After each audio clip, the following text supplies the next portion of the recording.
Hence, the real agenda in the 21st century is going to be far more complicated than what this long opening chapter has suggested. At present, it might seem that immortality, bliss, and divinity occupy the top slots on our agenda. But once we come nearer to achieving these goals, the resulting upheavals are likely to deflect us towards entirely different destinations. The future described in this chapter is merely the future of the past, that is, a future based on the ideas and hopes that dominated the world for the last 300 years. The real future, that is, a future born of the new ideas and hopes of the 21st century, might be completely different. To understand all this, we need to go back and investigate who Homo sapiens really is, how humanism became the dominant world religion, and why attempting to fulfill the humanist dream is likely to cause its disintegration. This is the basic plan of the book. The first part of the book looks at the relationship between Homo sapiens and other animals, in an attempt to comprehend what makes our species so special. Some readers may wonder why animals receive so much attention in a book about the future. In my view, you cannot have a serious discussion about the nature and future of humankind without beginning with our fellow animals. Homo sapiens does its best to forget the fact, but it is an animal. And it is doubly important to remember our origins at a time when we seek to turn ourselves into gods. No investigation of our divine future can ignore our own animal past, or our relations with other animals, because the relationship between humans and animals is the best model we have for future relations between superhumans and humans. You want to know how superintelligent cyborgs might treat ordinary flesh and blood humans? Better start by investigating how humans treat their less intelligent animal cousins. It's not a perfect analogy, of course, but it is the best archetype we can actually observe rather than just imagine. 여러분 안녕하십니까? 김구 선생입니다.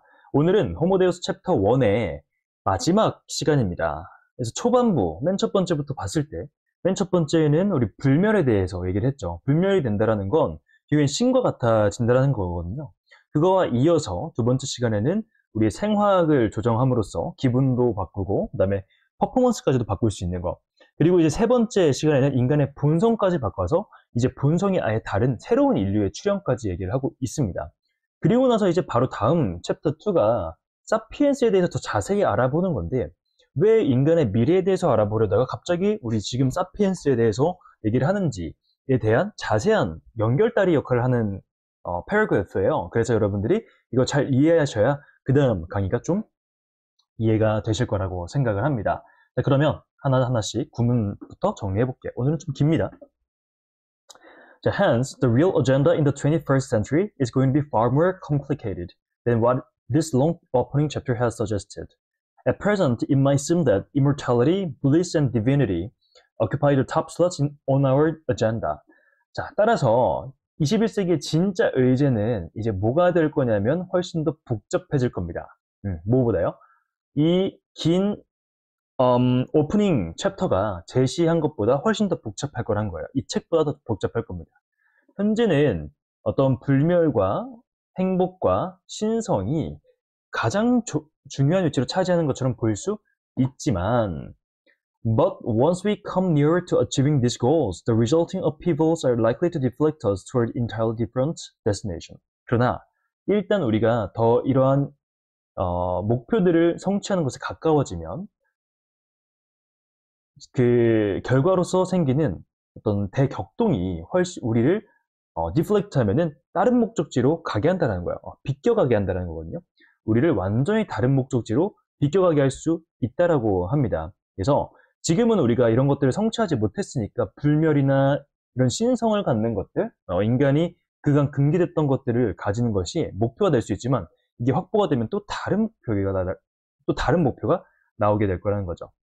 The future described in this chapter is merely the future of the past. 그래서 이 챕터에 묘사된 것은 그냥 단순히 과거에 대한 미래입니다. 즉, a future based on the ideas and hopes that dominated the world for the last 300 years. 미래인데 뭐에 기반한 미래냐면 생각과 희망에 대한 기반한 미래인 거죠. 근데 어떤 생각과 희망이냐면 지난 300년 동안 세상을 지배했던.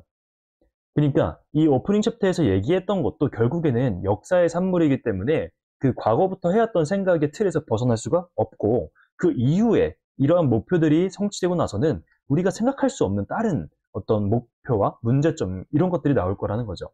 The real future, that is a future born of new ideas and hopes of the 21st century, might be completely different.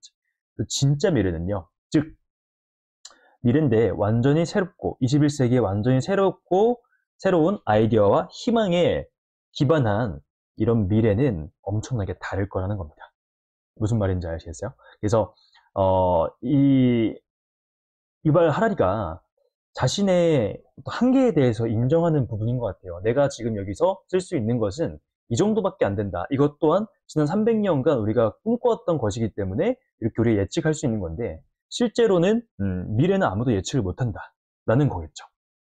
To understand all this, we need to go back and investigate who Homo sapiens really is, how humanism became dominant world religion, and why attempting to fulfill the humanist dream is likely to cause its disintegration. This is the basic plan of the book. 자, 이제 이 책의 목적이 나옵니다. 이러한 모든 것들을 이해하기 위해서 우리는 이전으로 돌아가야 되고 그 다음에 호모사피엔스가 진짜 누구인지 조사를 해야 된대요. 갑자기 미래를 위해서 과거를 돌아봐야 된다라고 하는 거죠. 어떻게 인간주의, 휴머니즘이 지배적인 세계의 종교가 되었고 why attempting to fulfill the humanist dream 휴머니즘의 꿈을 이루기 위해서 노력하는 것이 그것의 해체를 일으킬 수 있는지 조사할 필요가 있대요. 이게 근본적인 책의 목적이라고 합니다. 그래서 지금은 인간 중심주의잖아요. 어떻게 이게 생겨나게 됐는지 그걸 이해해야 우리가 미래를 예측할 수 있다라고 얘기가 나옵니다. The first part of the book looks at the relationship between Homo sapiens and other animals in an attempt to comprehend what makes our species so special. Some readers may wonder why animals receive so much attention in a book about the future. 이 책의 초반부는 이제 관계를 바라보는데 누구와 누구 사이의 관계를 바라보냐면 호모사피엔스와 다른 동물들의 관계를 바라보는 겁니다. 근데 어떤 노력으로요? In an attempt to comprehend. 이해하고자 하는 노력으로요. 뭘 이해하려고 하냐면 무엇이 우리의 종, 즉 호모사피엔스를 그렇게 특별하게 만들었는지를 이해하기 위해서요. 그래서 몇몇 독자들은 궁금해할 수도 있는데 뭘 궁금해할 수 있냐면 왜 동물들이 그렇게 많은 집중을 이 책에서 미래에 대한 이 책에서 받아야 되는지 궁금할 거라는 거죠. 그렇죠? 미래에 대한 얘기할 건데 왜 과거를 돌아보고 동물을 바라보냐 이거죠. In my view, 나의 관점에서 이런 표현만으로도 되게 겸손한 느낌이 들죠. You cannot have a serious discussion about the nature and future of humankind without beginning with our fellow animals. 여러분들은 되게 진지한 토론을 가질 수가 없어요. 뭐에 대해서요? 미래나 어떤 본성이나 미래에 대해서 인간의 뭐 없이 우리의 동료 그러니까 가깝게 있는 동물들에 대해 동물들과 함께 시작하지 않고서는 인간의 본성과 미래에 대해서 얘기할 수 없답니다. 왜 그럴까요? Homo sapiens does its best to forget the fate. Homo sapiens는 최선을 다해요. 이 사실을 까먹기 위해서. 하지만 이거는 동물이에요. 그러니까 우리가 미래를 이해하기 위해서는 현재를 이해해야 되는데 현재를 이해하기 위해서는 우리가 동물이라는 걸 인정하고 동물을 우리가 알아야 된다는 겁니다. And it is doubly important to remember our origins at a time when we seek to turn ourselves into gods. 그리고 이거는 두 배로 중요합니다. 뭐 하는 것이요? 우리의 현재로서 기원, 우리의 근본을 이해하는, 기억하는 것이 중요합니다. 뭐 할 때요? 우리가 신이 되고자 이제 추구할 때. No investigation of our divine future can ignore our own animal past or our relations with our other animals. 우리의 신적인 미래에 대한 어떤 조사도 우리의 동물이었던 과거를 무시할 수 없고 또한 다른 동물과의 관계를 무시할 수가 없습니다. 왜냐하면 The relationship between humans and animals is the best model we have for the future relations between superhumans and humans. 소름 돋는데. 자, 왜냐하면 관계인데 인간과 동물의 관계가 최고의 모델이래요. 우리가 미래를 위해서 가질. 근데 미래의 관계를 위해서 가질 것인데 뭐의 관계요? 초인류와 인류의 관계를 위해서 가질 최고의 모델이에요. 그러니까 결국엔 우리는 동물이잖아요. 그리고 다른 애들도 동물이잖아요. 그리고 다른 우리가 지배하는 인간이 지배하는 동물들은 우리보다 뭔가 도구를 사용하는 능력이나 뭐 지능이 낮을 수 있다는 거죠. 그러니까 인간이 지배하는 것처럼 보이는 건데 그러면 이러한 상호관계를 어디에 또 대입할 수 있냐면 동물인 사피엔스와 이제 동물이 아니라 이제 신이 되는 여러 가지를 초월하고 여러 가지 통제권을 얻은 신이 된 초인류와의 관계가 그렇게 될 거라는 거예요. 결국에는 지배당할 사피엔스에 대한 이해가 지금 필요하기 때문에 동물을 본다라는 겁니다. 자, you want to know how super intelligent cyborgs might treat ordinary flesh and blood humans. 여러분들 알고 싶나요? 어떻게 그런 초지능을 가진 사이보그들이 다룰지요. 평범한 살과 뼈로 되어 있는 인간들을 어떻게 다룰지 여러분들 아십니까? 알고 싶으십니까? Better start by investigating how humans treat their less intelligent animal cousins. 시작하는 게 나을 거예요. 어떻게 인간이 그들의 덜 지능이 있는 동물 사촌들을 대하는지를 조사합니다. 이것이 It's not a perfect analogy of course. 이게 완벽한 비유는 아니지만 But it is the best archetype we can actually observe rather than just imagine. 이게 가장 최고의 원형 혹은 모델이라는 거죠. 우리가 관찰할 수 있는, 상상하는 것보다요. 자, 이렇게 해서 한번 정리를 해봤는데 내용이 살짝 어렵고 길게 느껴질 수 있을 것 같습니다. 하지만 여기서 말하고 싶은 건 뭐냐면 이제 인간이 신이 되고자 하는 노력 가운데에서 그런 길로 우리가 가고 있는데 그 길을 이해하기 위해서는 현재의 사피엔스들을 이해하는 게 중요하다고 합니다.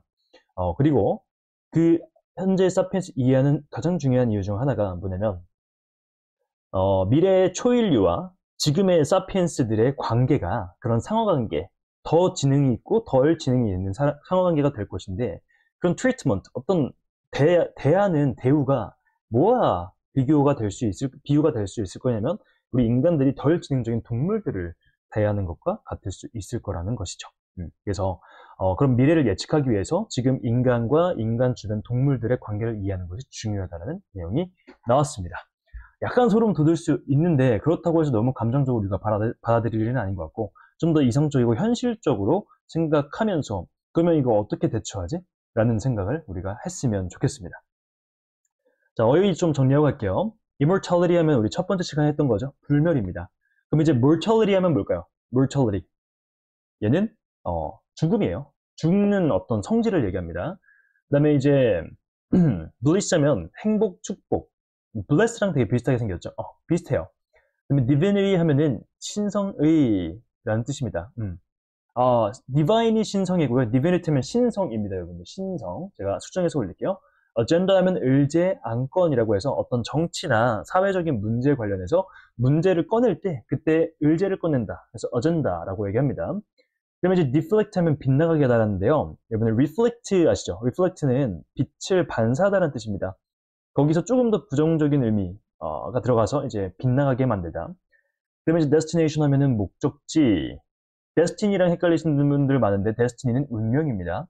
그다음에 이제 dominate 하면 지배하다. 그다음에 comprehend 이것도 했던 거죠. 이해하다는 뜻이고요. 이제 super intelligent 하면 초지능의, 그다음에 archetype 하면은 원형이라고 해주시면 되겠습니다. 자, 그러면 이해도 하긴 잠깐 하고 갈게요. 여러분들 1분 드릴 테니까 한번 풀어보세요. 자, 우선 summary부터 한번 볼게요. The study of genetic similarities and differences between sapiens and neighboring animals, and the study of sapiens' superiority over them. 연구인데 어떤 유전적인 공통점과 차이점이에요. 사피엔스와 주변 동물들 사이에. 그리고 the study of sapiens' superiority over them. 그리고 사피엔스의 그 동물들에 대한 우월에 대한 연구. 아니죠. 그거에 대한 연구가 필요하다고는 하지만 결국에는 여기서 말하고 싶은 거는 초인류와 사피엔스 사이의 관계를 얘기하고 싶은 거예요. 2번 볼게요. Homo sapiens characteristics they have possessed that are superior to other neighboring animals and their inevitable history of dominance over animals. 호모 사피엔스의 특징인데 그들이 소유해왔던 특징들입니다. 근데 또 어떤 특징들이냐면 that are superior to other neighboring animals. 우월한 거예요. 다른 인접한 주변의 동물들보다 더 우월한 거예요. 그리고 그 사피엔스들의 불가피한 역사인 거예요. 뭐에 대한? 동물에 대한 지배의 불가피한 역사. 사피엔스가 더 우월하고 그 다음에 동물들을 그렇기 때문에 어쩔 수 없이 당연히 자연스럽게 지배하게 됐다라는 얘기는 아니죠. The need to investigate the relationship between sapiens and neighboring animals necessary to understand the relationship between superhuman beings and divine characteristics and relatively inferior sapiens. 자, 조사할 필요인데 관계를 조사할 필요입니다. 사피엔스와 주변에 있는 동물들의 관계를 조사할 필요인데 necessary, 필요한 거예요. 뭐 하기 위해서요? 관계를 이해하기 위해서. 뭐와 뭐 사이의 관계요? 초인류와 그다음 신적인 특징을 가진 초인류와 그다음에 상대적으로 열등한 사피엔스 사이의 관계. 맞죠? 맞습니다. Observations of the limitations of sapiens. sapiens의 한계에 대한 관찰입니다. They can never achieve divine characteristics. 절대로 신적인 특징을 성취할 수 없는 사피엔스의 한계에 대한 관찰입니다. 그리고 그럼에도 불구하고 그들의 노력입니다. 그것들을 성취하기 아닙니다. 여기서는 신적인 특징을 성취할 수 있다라고 얘기가 나오고 있어요. 자, 그 다음에 referring to the definition below, what word does it represent? A hypothetical agent that possesses intelligence far surpassing that of the brightest and most gifted human beings. 이게 가상의 어떤 주체인데요. 어떤 가상의 주체냐면 어떤 지능을 가지고 있는 주체예요. 근데 어떤 지능이냐면 far surpassing, 훨씬 더 뛰어넘는 거예요. That of the brightest and most gifted human minds. 가장 똑똑하고 가장 재능이 있는 사람의 그 지능을 더 뛰어넘는 지능을 가진 어떤 주체. 근데 가상의 주체라고 나오죠? 누굽니까? super intelligent라고 봐주시면 되겠습니다. 자, 근데 이 hypothetical이라는 게 가상의잖아요. 이 말이 없어질 수도 있을 것 같습니다. 그날이 언제인지 모르겠지만 어쨌든 우리는 이 사실을 이런 트렌드를 좀 받아들이고 가야 되지 않나 라는 생각을 합니다. 그래서 여러분들 오늘 여기까지 하고요. 잘 들어보시고 처음으로 한 20분 정도가 될 것 같은데 그만큼 다음 챕터로 가기 위한 중요한 다리 역할을 하니까 잘 복습하시고 갔으면 좋겠습니다. 오늘도 너무 고생 많으셨고요. 우리는 다음 강의에서 보도록 할게요. 안녕! Hence, the real agenda in the 21st century is going to be far more complicated than what this long opening chapter has suggested. At present, it might seem that immortality, bliss, and divinity occupy the top slots on our agenda. But once we come nearer to achieving these goals, the resulting upheavals are likely to deflect us towards entirely different destinations. The future described in this chapter is merely the future of the past, that is, a future based on the ideas and hopes that dominated the world for the last 300 years. The real future, that is, a future born of the new ideas and hopes of the 21st century, might be completely different. To understand all this, we need to go back and investigate who Homo sapiens really is, how humanism became the dominant world religion, and why attempting to fulfill the humanist dream is likely to cause its disintegration. This is the basic plan of the book. The first part of the book looks at the relationship between Homo sapiens and other animals, in an attempt to comprehend what makes our species so special. Some readers may wonder why animals receive so much attention in a book about the future. In my view, you cannot have a serious discussion about the nature and future of humankind without beginning with our fellow animals. Homo sapiens does its best to forget the fact, but it is an animal.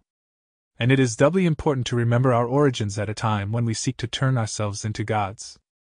No investigation of our divine future can ignore our own animal past, or our relations with other animals, because the relationship between humans and animals is the best model we have for future relations between superhumans and humans. You want to know how superintelligent cyborgs might treat ordinary flesh and blood humans?